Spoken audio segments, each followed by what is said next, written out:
Hi guys, this is Aritra from Akhi Educare. Thanks for watching my channel. তো আমি generally একদিন পর পর ভিডিও করি, কিন্তু এখন যেহেতু সমস্ত এক্সামগুলো ফর্ম ফিল আপ হচ্ছে, তো আমার মনে হলো যে আমি এই এখন কয়েকদিন পর পর কিছু ভিডিও রিলিজ করি। তো আজকে আমাদের যেটা হচ্ছে সাবজেক্ট, সেটা হচ্ছে নিট 2024। তো নিটের আমি ভিডিওটা একটু পরেই করলাম, কেন কি 9 ফেব্রুয়ারি থেকে অলরেডি রেজিস্ট্রেশন শুরু হয়ে গেছে, কিন্তু আমার কাছে অনেক ফোন আসছে যে অনেকে অনেক রকম অসুবিধা আর সম্মুখীন হচ্ছে ফর্ম ফিল আপের সময়। তো আমি ওই জন্য একটু ডিলে করে করলাম। তোমরা এই ভিডিওটা দেখার পর মোটামুটি 21-22 তারিখ থেকে ফর্ম ফিল আপ করাটা শুরু করো, কেন কি এখন সব এক্সাম গুলোও চলছে, বোর্ড এক্সাম গুলো। তো আমরা চাই না যে এই সময় তোমরা ফর্ম ফিল আপের পেছনে অনেকটা সময় ওয়েস্ট করো। তো আমার ভিডিওটা পুরোটা দেখতে থাকো। অনেকে অনেক রকম আমাদের কাছে কোয়ারিজ পাঠিয়েছে, তো সেই কোয়ারিজ গুলো নিয়েও আমরা শেষে একটু বলে দেবো যে ওই রকম ইস্যু ফেস করলে তোমরা কিভাবে কি করবে। প্রথমে আমরা দেখে নেব নিট কোয়ালিফাই করলে আমাদের কাছে কি কি অপশনস থাকতে পারে। এমবিবিএস এটা তো সবাই জানে, বিডিএস ডেন্টাল সার্জারি এটাও অনেকেই জানে। এছাড়া যেগুলো নতুন নতুন বা অনেকেই জানে না, সেটা হচ্ছে Ayurvedic medicine and surgery, BAMS, veterinary science, homeopathic medicine and surgery, Unani medicine and surgery, physiotherapy, naturopathy and yoga systems, Siddha medicines and surgery, veterinary science and animal husbandry.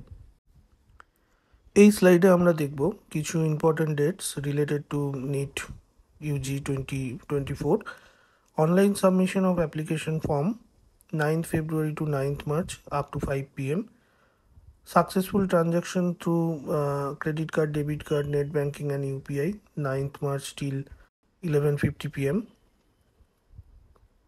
Fee payable by candidate general বা এনআরআই ক্যাটাগরির জন্য 1700 টাকা, general EWS OBC এদের জন্য 1600 টাকা, ST SC PWBD third gender এদের জন্য 1000 টাকা।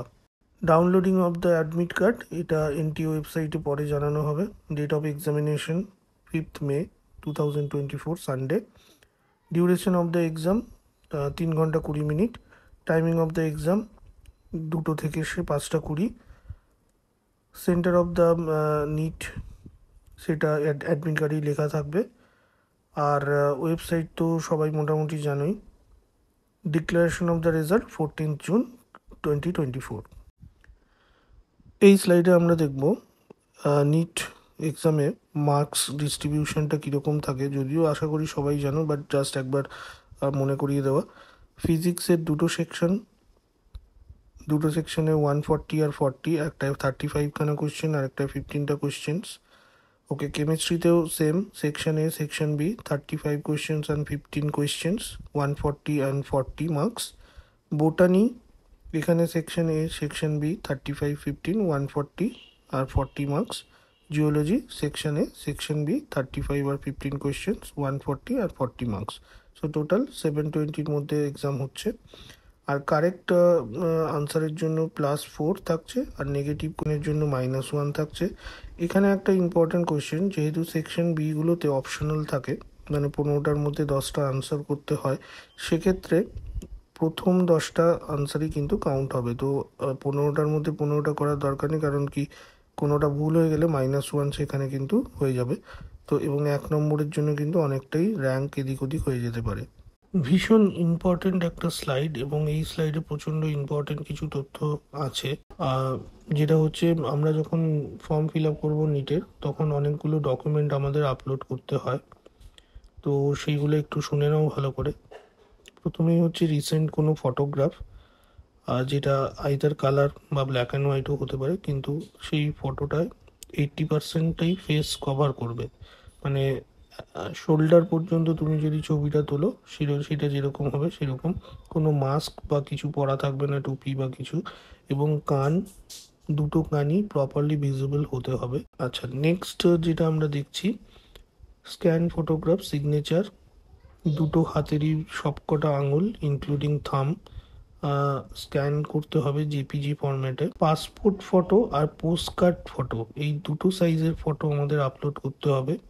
পোস্টকার্ড ফটোগ্রাফের সাইজ হলো 4 ইঞ্চি থেকে 6 ইঞ্চি এবং স্ক্যান করার পর সেটার সাইজ হতে হবে 10 KB থেকে 200 KB মধ্যে। পাসপোর্ট ফটোগ্রাফেরও সাইজ 10 KB থেকে 200 KB মধ্যে হতে হবে। সিগনেচার স্ক্যান করে আমাদের আপলোড করতে হবে, যেটা 4 KB থেকে 30 KB মধ্যে হবে। সিগনেচারে আমার পুরো নামটা লিখে দিলে কিন্তু হবে না, মানে ক্যাপিটাল লেটারে পুরো নাম লিখে দিলে ওটাকে কিন্তু গ্রাহ্য করা হবে না। ফিঙ্গার স্ক্যান, যেটা আগেই বললাম, বাঁ হাত এবং ডান হাতের সবকটা ফিঙ্গার ইনক্লুডিং থাম, সেটার ইমপ্রেশনটা একটা কাগজের মধ্যে নিয়ে সেটাকে ছবি তুলে আপলোড করতে হবে এবং সেটার সাইজও 10 KB থেকে 200 KB মধ্যে হতে হবে। আর যাদের কোনো কাস্ট সার্টিফিকেট বা ডিসেবিলিটি সার্টিফিকেট আছে, সেই সার্টিফিকেটটাও স্ক্যান করে আপলোড করতে হবে, যেটার সাইজ 50 KB থেকে 300 KB মধ্যে হতে হবে। আগের স্লাইডে যে ডকুমেন্টসগুলো আপলোড করার কথা বললাম, এই স্লাইডে তার কিছু এক্সাম্পল দেওয়া আছে। তো তোমরা দেখতেই পাচ্ছ, passport size photograph, postcard size photograph, থাম ইমপ্রেশন এবং সিগনেচারটা কীরকমভাবে থাকবে আর কি আপলোড করার আগে। তো এখানে কয়েকটা কথা বলবো। 1 নম্বর যেটা হচ্ছে, সেলফি তুলে সেই ফটো কিন্তু ভ্যালিড হবে না। তো যারাই ছবি তুলছো, অবশ্যই এটা খুবই ইম্পর্টেন্ট, তোমাদের কান দুটো যেন ভিজিবল থাকে। বিশেষ করে মেয়েরা যাদের লম্বা চুল আছে, তো চুলটাকে পেছনে টেনে বেঁধে তারপর ছবিটা তুলো, সেটা স্টুডিওতেই তোলো বা মোবাইলে তোলো। আর আরেকটা জিনিস হচ্ছে, এই যে ইমপ্রেশন, ফিঙ্গার বা থামের যে ইমপ্রেশন, এইটা আমাদের যে ইঙ্কপ্যাড থাকে, যেটা আমরা স্ট্যাম্প করার জন্য ইউজ করি, তো সেই রকম ইঙ্কপ্যাডে সবকটা আঙ্গুল নিয়ে একটা পেপারের মধ্যে দুটো হাতকে একসাথে রেখে ইমপ্রেশনটা নিয়ে ছবি তুলে সেটাকে তারপর ইউজ করতে পারো আপলোড করার জন্য। সিগনেচার, এটা কিন্তু বারবার বলছি যে নিজের না পুরো নামটা ক্যাপিটাল লেটারে লিখে দিলে হবে না। তো সিগনেচারটা সিগনেচারের মতোই রাখতে হবে, এবং কারোর যদি প্যান কার্ড থেকে থাকে তাহলে সেই প্যান কার্ডে যে সিগনেচারটা আছে সেই সিগনেচারটা রাখতে পারো। আরেকটা ইম্পর্টেন্ট কথা, ফটো তোলার জন্য যেটা বলছি, অনেকের চশমায় রিফ্লেকশন হয় আলোর, সেটা হলেও কিন্তু ভ্যালিড হবে না। তুমি যে দেখবে যারা চশমা পরো, তারা তাদের ফটোতে যেন চশমার ওপর লাইটের রিফ্লেকশন না থাকে, মানে চোখটা যেন বোঝা যায়। তো এই জিনিসগুলো কিন্তু অবশ্যই খেয়াল রাখবে।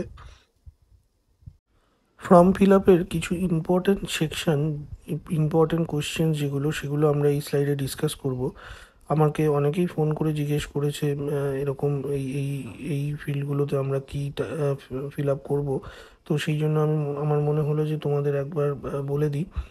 তো একটা কোয়েশ্চেন থাকবে যে, do you intend to wear customary dress, যেটা নিটের যে ড্রেস কোড তার থেকে আলাদা হবে। তো এটা আমি বলে দিই, যারা ম্যারিড ওমেন অনেকেই আছো, হয়তো পরীক্ষা দেবে, তো আমাদের যে শাখা পলা পরতে হয় বা আংটি পরতে হয়, সেই সমস্ত জিনিসগুলো কিন্তু একটু দেখে নেবে। তাহলে যদি পড়তে হয় তাহলে এই বক্সটায় টিক করে দেবে। তারপর আমাদের যে মুসলিম কমিউনিটি আছে, তাদের অনেকের হয়তো বোরখা হিজাব পরে পরীক্ষা দিতে হবে, তো তারাও এইটাকে মার্ক করবে। এবং যারা শিখ সম্প্রদায়, তাদেরও ওই পাগড়ি পরে পরীক্ষা হলে যেতে গেলে এই পয়েন্টটা অবশ্যই মার্ক করে দেবে। সেকেন্ড হচ্ছে 11th or equivalent qualification details. তো এটা অনেকেই আর কি এইবার পরীক্ষা দেবে যারা হয়তো কোভিড টাইমে 11th করেছো। তো কোভিড টাইমে 11th-এর সেরকম কোনো কোয়ালিফাইং ডিটেলস বা মার্কশিট যাদের নেই, তারা সিম্পলি এটাকে এনএ করে দেবে, নট অ্যাপ্লিকেবল। আর থার্ড, এই ফেজটাতে কিন্তু অনেক কনফিউশন আছে, অনেক কোয়েশ্চেন্স আছে। 12th or equivalent qualifying details, যারা এবছর অ্যাপিয়ার করছো তাদের কোনো সমস্যা নেই, তাদের কোড হচ্ছে 01। যারা আগের বছর পাশ করেছো 12th এবং তারপর শুধু প্রিপারেশন করেছো, অন্য কিছু অ্যাক্টিভিটি ছিল না, তাদের জন্য হচ্ছে 2। যারা পাশ করেছো, কোনো প্রি ডিগ্রি এক্সাম পাশ করেছো, তাদের জন্য 3। যারা প্রি মেডিকেল বা প্রি প্রফেশনাল কোনো এক্সাম দিয়েছো, তাদের জন্য 4। যারা ডিগ্রি কোর্স মানে কোনো অনার্স গ্র্যাজুয়েশনে ভর্তি হয়েছো এবং তাদের কারিকুলামের মধ্যে ফিজিক্স কেমিস্ট্রি বায়োলজি আছে এবং তারা ফার্স্ট ইয়ারে পড়ছো, তাদের জন্য হচ্ছে 5। যারা বিএসসি পাশ করে গেছো তাদের জন্য হচ্ছে 6। আর লাস্টেরটা হচ্ছে 12, যারা পিইউ কলেজ থেকে করেছো। এটা আশা করি ওয়েস্ট বেঙ্গলে কারোর জন্য অ্যাপ্লিকেবল নয়, কিন্তু অনেক স্টেট আছে যেখানে প্রি ইউনিভার্সিটি কলেজ থেকে আমরা 12টা দিতে পারি, তাদের জন্য এটা অ্যাপ্লিকেবল। যেমন কর্ণাটকায় আছে বা অন্যান্য কিছু স্টেটে আছে।